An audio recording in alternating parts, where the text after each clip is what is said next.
இன்னைக்கு நம்ம ஃபுட் வார் season 3 15th எபிசோட தான் பார்க்க போறோம். எபிசோட ஓப்பனிங்ல பசங்க எல்லாரும் இனிஷியல் ஸ்டேஜை கடந்துருப்பாங்களா, சோ அடுத்தது அவங்களை போய் மீட் பண்ண போலேன்னு கவுன்சில் ஆஃப் 10 சேர்ந்த சைட்டோ அப்படிங்கிற 5th பிளேஸ் சேர்ந்த ஒருத்தன் நினைக்கேன். அந்த இடத்துல அந்த மோமோ பொண்ணு இருப்பாள், அவ என்னன்னா ஆஹா எனக்கு ஃபிளைட்னா பயம்னு சொல்லிட்டு இருப்பாளா, குழந்தை மாதிரி அழாதன்னு அவளை பிடிச்சி இழுத்துட்டு வந்துட்டு இருக்கேன். அதுவே மத்த கவுன்சில் ஆஃப் 10 சேர்ந்தவங்களா இருப்பாங்கல்ல, சோ அவங்களுமே அந்த ஹொக்கைடோக்கு தான் கிளம்புறாங்க, இன்க்ளூடிங் நம்ம சட்டோசி.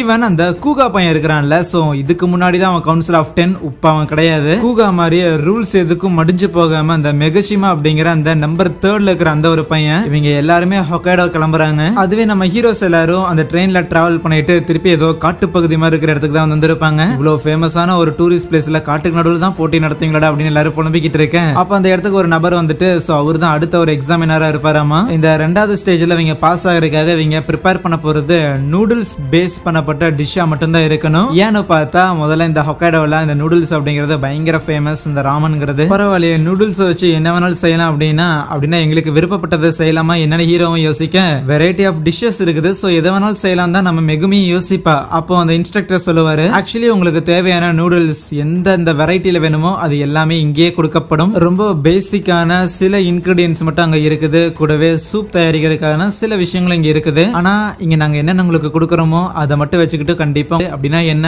இங்க இருக்கிறத வச்சு மட்டும் நீங்க பாஸ் ஆக போறது கிடையாது. நீங்க எதை ஆட் பண்ணி இந்த சாப்பாடை பயங்கர டேஸ்ட்ஃபுல்லா மாத்த போறீங்க அப்படிங்கிறது உங்க கையில தான் சொல்ல. ஐயோ இப்ப காட்டுக்குள்ள இருக்கிறமே, இங்க இருந்து டாக்ஸி பிடிச்சி ஊருக்குள்ள போகணும்னா கூட 1/2 மணி நேரம் ஆகுமே பசங்க எல்லாரும் புலம்புவானுங்க. இருக்கிற எல்லாரையும் 5 டீமா பிரிக்க போறாங்களாமா. சோ அந்த மாதிரி ஆட்கள் எல்லாரையும் பிரிச்சுக்கிட்டு இருக்கேன். முதல்ல மத்த எல்லா பசங்களையும் கூட்டிட்டு போயிருவாங்க, இன்க்ளூடிங் எரினா. பட் கடைசியா தான் நம்ம ஹீரோஸ் எல்லாருமே அங்க இருப்பாங்க. சோ ரொம்ப நேரம் கழிச்சு தான் அவங்களுக்கான டீமை வந்து பிரிச்சிருக்கும் போது நம்ம ஹீரோ, மெகுமி, டக்குமி இவங்க 3 பேர் இருப்பாங்களா. சரி சமைக்கலாமா அப்படின்னு போய் பார்த்தா அந்த இடத்துல எந்த ஒரு நூடுல்ஸும் இருக்காது, எந்த ஒரு இன்கிரிடியன்ட்டும் இருக்காது. ஏன் எதுவுமே இல்லைன்னு கேட்கும் போது, அதுதான் சொன்னேன்ல, இங்க இருக்கிற ஏதாவது இன்கிரிடியன்ட் உங்களுக்கு பத்தல அப்படின்னா அதுக்கு நீங்க தான் பொறுப்பு, நீங்க தான் அதை எடுத்துக்கணும். இதை கேட்ட ஹீரோவும் இது ரொம்ப புதுசா இருக்குதுன்னு சொல்லிட்டு, ஓகே இப்ப இன்கிரிடியன்டே இல்லாம சமைச்சாகணும், அதெல்லாம் முடியாது, சோ வாங்க போய் ஊருக்குள்ள ஏதாவது பொருள் வாங்கிட்டு வருவோம், ஒரு 3 மணி நேரத்துல வாங்கிட்டு வந்துடலாம் தான் சொல்லி வெளியே வந்தா பயங்கரமா பனிமழை பெஞ்சுக்கிட்டு இருக்கும். சோ வேணும்னே தான் இவ்வளவு நேரம் டைம் ஆக்கியிருக்காங்க. கடைசியா இவங்கள டீம் பிரிச்சு விட்டதுக்கு காரணமே நேரத்தை ஓட்டுறதுக்காக தான். சோ ஈவன் கால் பண்ணி ஏதாவது ஆர்டர் போடலான்னு பார்த்தாலும் இந்த பனிமலையில யாரும் வரமாட்டேன்னு சொல்லிட்டாங்க. ஏதோ ஸ்டான்லி கூப்ரிக்கோட படத்துக்குள்ள இருக்கிற மாதிரி இருக்குடான்னு டக்குமே சொல்லிட்டு இருக்கேன்.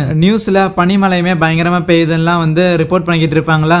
எப்படி இவனுங்க எல்லாரும் ஃபெயில் ஆக தான் போறாங்க, தேவையில்லாம சென்டர்ல பகச்சுக்கிறானுங்க அப்படின்னு அந்த எக்ஸாமினர் ஜாலியா இருக்கு. அப்ப ஒரு போன் கால் வரும், தலை அவனுங்க எல்லாரும் சமைக்கிறாங்கன்னு. என்னன்னு இவனு அடிச்சு பிடிச்சு வந்து பார்த்தா அந்த இடத்துல நம்ம ஹீரோ எல்லாம் குக்கிங் எல்லாம் பண்ணிக்கிட்டு இருப்பானா. அப்ப ஹீரோ சொல்லுவான், என்ன எக்ஸாமினர் இந்த மாதிரி எந்த ஒரு இன்கிரிடியன்ஸ் கொடுக்கல அப்படின்னா நாங்க சமைக்காம அப்படியே ஓரமா உட்காந்துரும் அப்படின்னு நினைச்சுக்கிட்டு இருந்தீங்களா. இதெல்லாம் வந்து ரொம்ப சைல்டிஷான விஷயம். ஆக்சுவலி எரினா அப்படின்னு ஒருத்தர் இருந்தா அவங்களுக்கு ஒரு வாரத்திலே வந்து அத்தனை விஷயம் சொல்லி கொடுத்தா தெரியுமா. அவ சொல்லி கொடுக்குறங்கிற பேர்ல பண்ண டார்ச்சர்ல நீங்க பண்ண டார்ச்சர் எங்களுக்கு பெரிய விஷயமா கூட தெரியலங்கும் போது, இருந்தாலும் அந்த எக்ஸாமினர் கொஞ்சம் கான்பிடண்டா தான், எப்படி நீங்க எதையும் ப்ரிப்பேர் பண்ண போறது இல்ல, சும்மா எதுவும் உளறிட்டு இருக்காதீங்க, அப்படியே மிச்ச மீதி வச்சு ஏதாவது பண்ணீங்க அப்படின்னா அது கேவலமா தான் இருக்க போகுது அப்படின்னு நினைக்க. அப்போ அந்த எக்ஸாமினருக்கு ஒரு கால் வரும். சோ மத்தவங்களா இருப்பானுங்களே அவனுங்களும் அந்த இடத்துல சமைக்க ஆரம்பிக்கிறானுங்களாமா. என்ன மேட்டர் அப்படின்னு ஹீரோ தான் சொல்றான், உண்மையிலே நாங்க சமைக்க கூடாது நீங்க நினைச்சிருந்தீங்கன்னா எதுக்கு தேவையில்லாம இந்த உருளைக்கிழங்கு வச்சிருந்தீங்கன்னு கேட்பான். சோ நம்ம எரினா தான் இந்த ஹொக்கைடோவை பத்தி ஏகப்பட்ட விஷயங்களை எக்ஸ்பிளைன் பண்ணியிருப்பாள். சோ இந்த ஹொக்கைடோல பர்டிகுலரா இந்த ஒரு மலையில பார்த்தா பயங்கர ஒரு குளிர் பிரதேசமா இருந்தாலும் நிறைய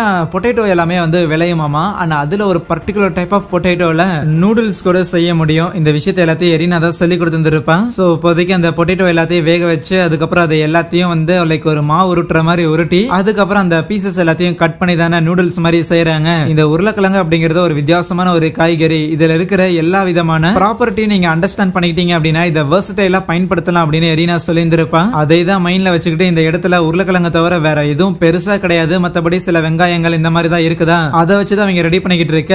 இருந்தாலும் அந்த எக்ஸாமினர், எப்படியும் நீங்க ஃபெயில் ஆக தான் போறீங்க, மத்த ஸ்டூடெண்ட்ஸ் எல்லாரும் வித்தியாசமான ஏகப்பட்ட நூடுல்ஸ் வச்சு எல்லாம் பண்ணிட்டு இருக்காங்க, அவங்க முன்னாடி நீங்க எப்படி பாஸ் ஆவீங்கன்னு சொல்லும் போது அதை சாப்பிட்டு பார்த்து நீயே சொல்லுத்தாலன்னு நம்ம ஹீரோ எடுத்து வைக்க அவனும் அதை சாப்பிடுறான். சோ எந்த ஒரு மாற்று கருத்தும் கிடையாது. அந்த இடத்துல நம்ம ஹீரோஸை பாஸ் பண்ணி விட்டுறானா. இவங்க மட்டும் இல்ல மத்தவங்களா இருக்கிறாங்கல்ல, சோ அவங்க எல்லாருமே பாஸ் ஆயிடுறாங்க. எரினா வந்ததுக்கு அப்புறம் எப்படியோ பாஸ் ஆயிட்டோம் அப்படின்னு ஜாலியா பேசிக்கிட்டு இருக்கேன். அப்ப அந்த எக்ஸாமினர் வந்துட்டு, ஓ எரினா மேடம் நீங்க தான் சொல்லி கொடுத்தீங்களா, உங்களோட நிழல்கள்ல தான் இந்த ஒரு செஃப்ங்க எல்லாரும் சமைச்சுக்கிட்டு இருக்காங்களா, அப்ப இவங்களுக்குன்னு எந்த ஒரு டேலண்டும் இல்லைன்னா ஒரு மாதிரி பேசிக்கிட்டு இருக்கேன். அப்ப எரினா தான், சும்மா எரியா நான் அவங்களுக்கு உருளைக்கிழங்க பத்தி மட்டும் தான் சொல்லி கொடுத்தேன், அந்த உருளைக்கிழங்க வச்சு என்ன பண்ணணும் அப்படிங்கிற எல்லா முடிவையும் அவங்க மட்டும் தான் எடுத்தாங்க, அதுவே ஒரு செஃப்க்கு போதுமானதுன்னு சொல்லும்போது இவங்க இப்படி பாஸ் ஆயிட்டாங்கிற விஷயத்த அங்க இருக்கிற ஒரு செக்யூரிட்டி யாருக்கோ இன்ஃபார்ம் பண்ண. சோ போட்டிலாம் முடிஞ்சிட்டு அங்க இருந்து கிளம்புறதுக்கு முன்னாடி கொஞ்சம் டைம் இருக்கும் போல, அதனால அந்த இடத்துல ஊரை சுத்தி பார்க்கலாமா அப்படின்னு இருக்கிற எல்லாரும் வெரைட்டி ஏதாவது ஃபுட் ட்ரை பண்ணலாம்னு அங்க இருந்து எஸ்கேப் ஆகி போயிட்டு இருப்பாங்களா. அப்போ ஹீரோவும் டக்குமி பையனும் அந்த இடத்துல ஒரு ஐஸ்கிரீம் ஒன்று சாப்பிட்டுருவானுங்க. இன்னும் இது இவ்வளவு சூப்பரா இருக்குது, என்ன பாலை யூஸ் பண்ணி இருப்பானுங்க அப்படின்னு பயங்கர கியூரியஸ் ஆனவனுங்க. அவ்வளவுதான் அந்த ஊருக்குள்ள வந்து சுத்த ஆரம்பிச்சுட்டானுங்க. ஈவன் நம்ம டக்குமி அவன் தம்பியை கூட விட்டுட்டு போயிட்டான். சரின்னு டக்குமியோட தம்பி இக்குமி, நம்ம எரினா அண்ட் மெகுமி இவங்க 4 பேர் மட்டும் அப்படியே சும்மா சுத்திக்கிட்டு இருப்பாங்களா. சோ அப்பதான் இந்த மாதிரி நம்ம எரினா வந்து எப்பவுமே இந்த மாதிரி வெளியில வந்தது கிடையாது. இன் சம் கேசஸ் எங்க வீட்டை விட்டு வெளியே வரேன் அப்படின்னா அது ஏதாவது ஒரு பெரிய ரெஸ்டாரண்ட்ல போய் சாப்பாடு வந்து டேஸ்ட் பண்றதுக்கு அந்த மாதிரி தான் ஏதோ ஒரு விஷயமா இருக்கும். சோ அது மட்டும் இல்லாம இந்த மாதிரி சின்ன சின்ன விஷயங்களா என்ஜாய் பண்றதுக்கும் பாக்குறதுக்கும் கூட எனக்கு தோணுது இல்லைன்னு சொல்லுவாளா. அப்ப நம்ம இக்குமி இருக்கிறாள். சோ அவளுமே ஆமா எனக்கும் அதே மாதிரியான ஒரு உணர்வு தான் இருந்துச்சுன்னு சொல்லிட்டு இல்ல உங்க பெயினும் என் பெயினும் ஒரே ஈக்குவல் அப்படின்னு நான் சொல்ல வரல. ஆனா நீங்க எப்படி உங்க ஃபேமிலில வந்து அடுத்த சக்சஸர் ஆகணும் அப்படின்னு சொல்லி பயங்கரமா முனைப்பு காமிச்சீங்களோ அதே மாதிரிதான் என் ஃபேமிலில எங்க ஃபேமிலியோட பிசினஸ் வந்து அடுத்த லெவலுக்கு எடுத்துட்டு போகணும் அப்படின்னு சொல்லி அதோட அடுத்த சக்சஸரா இருக்கணும்னு சொல்லி எனக்கும் பிரஷர் இருந்தது. இருந்தாலும் நான் சின்ன வயசுல இருந்தே உங்களை பார்த்து இருந்திருக்கேன். நீங்க பயங்கரமா கஷ்டப்பட்டு இருந்திருக்கீங்க. என்ன விடவுமே இந்த ஒரு நிலைமைக்கு வரைக்கும் நீங்க தான் அதிகமா கஷ்டப்பட்டிருக்கீங்க அப்படின்னு ஏகப்பட்ட விஷயம் சொல்லிட்டு அம்மா நான் எதுக்கு தேவையில்லாம இந்த அளவுக்கு வளர்க்கிட்டு இருக்கேன்னு வேகமா அங்கிருந்து போயிடுறேன். அப்ப எரினா யோசிப்பா, நான் அன்னைக்கு ஹீரோ கிட்ட இக்குமி ஃபுட்பால்ல தோத்து போனதுக்கு அப்புறம் அவகிட்ட பேசக்கூடாது அப்படின்னு முடிவு பண்ணிட்டேன். ஆனா இன்னி வரைக்கும் அவ என்ன பத்தி கூட அக்கறைப்படுறாள் அப்படின்னு கொஞ்சம் ஆச்சரியமா பாப்பான். ஈவன் மெகுமி கூட பேசும்போது தான் நம்ம மெகுமி கிட்ட இருக்கிற மாங்கா சிலதை தான் ஹீரோ எரினாக்கு எடுத்து கொடுத்திருப்பான். சாரி அது உன்னோடதுன்னு எனக்கு தெரியாது, நான் வேணும்னா சீக்கிரம் உனக்கு கொடுத்துறேன்லாம் சொல்லிட்டு இருக்கேன். கரெக்டா ஹீரோவும் டக்குமி பின்னாடி வந்துட்டு இங்க என்ன பண்ணிட்டு இருக்கீங்க, வாங்க போய் சாப்பிடலாம் அப்படின்னு சொல்லி இவங்களை கூப்பிட நம்ம எரினாக்கு ரொம்ப ஆச்சரியமா இருக்கும். லைக் இந்த மாதிரி ஃப்ரெண்ட்ஸ் கூட வெளியே வரது சாப்பிடுறது இதெல்லாம் இது வரைக்கும் நடந்ததே இல்லையான்னு. ஆனா அதுக்கப்புறம் டைம் ஆயிடுச்சுன்னு சொல்லிட்டு ட்ரெயின்ல ஏறதுக்காக வருவாங்களா. ஆமா மத்தவங்களே எங்க போனாங்கன்னு யோசிச்சுக்கிட்டு இருக்கேன். சோ அப்போ இசாக்கோ கிட்ட இருந்து ஒரு கால் ஒன்று வரும். என்னன்னு பார்த்தா இசாக்கோ மத்தவங்களும் வந்து வேற ஒரு ட்ரெயின்ல போயிட்டாங்களாமா. அவங்க அரை மணி நேரத்துக்கு முன்னாடியே கிளம்பிட்டாங்க. என்ன வளர்றான்னு யோசிச்சுக்கிட்டு அப்படியே ட்ரெயினுக்குள்ள ஏறினா ட்ரெயின்ல அந்த கொபாயாஷி இருப்பாங்கல்ல, சோ அவங்க இருப்பாங்க. என்னப்பா அவனோட ஃப்ரெண்ட்ஸ் எல்லாரும் வேற ஒரு ட்ரெயின்ல ஏறிட்டாங்களா. ரொம்ப சிம்பிள், இந்த சென்ட்ரல்ல இருக்கிற நீங்களும் இந்த சென்ட்ரல சார்ந்த கவுன்சில் ஆஃப் 10 நாங்களும் நமக்கு நடுவுல தான் இனிமேல் போட்டியே இருக்குதுன்னு சொல்ல அப்படியே கட் பண்ணா அந்த ட்ரெயின் அடுத்த நாள் காலையிலயும் போய்கிட்டு இருக்கும் போல. சோ நம்ம மெகுமி காலைல எந்திரிச்சு வந்தவ ஐயோ கவுன்சில் ஆஃப் 10க்கு எதிராக போட்டி போடுறேன்னு நினைச்சா எனக்கு தூக்கமே வர மாட்டேங்குதுன்னு புலம்பும் போது அந்த இடத்துல நம்ம ஹீரோவும் பார்த்தா கண்ணுக்கு நடுவுல கருவளையெல்லாம் இருக்கும். இருந்தாலும் ஆஹா எப்ப அவனுக்கு கூட போட்டி போட போறோம் அப்படின்னு சொல்லி பயங்கர எக்ஸைட்டிங்ல இருப்பான். ஈவன் நம்ம டக்குமி அதே மாதிரி தான் எக்ஸைட்டிங்கா இருந்திருப்பான் போல, தூங்கி இருக்க மாட்டான். சோ அவங்களுக்கான பிளேஸ் ரீச் பண்ணதுக்கு அப்புறம் அந்த இடத்துல சாப்பிடுறீங்களா என்னன்னு அந்த கோபாயாஷி கேட்டுக்கிட்டு இருக்கேன். சாப்பாடுலாம் அப்புறம் இருக்கட்டும், ஆமா யாரை எதிர்த்து நாங்க போட்டி போட போறோம், மேபி உன்னை எதிர்த்தான்னு ஹீரோ கேட்கும் போது இல்ல நானா கிடையாது அங்க இருக்கிறான் பாருன்னு சொன்னா அது நம்ம ஹயாமாவா இருக்கும். பிளஸ் அங்கே இந்த ஒரு எபிசோடையும் முடிக்கிறாங்க. சரியா, தேங்க்யூ.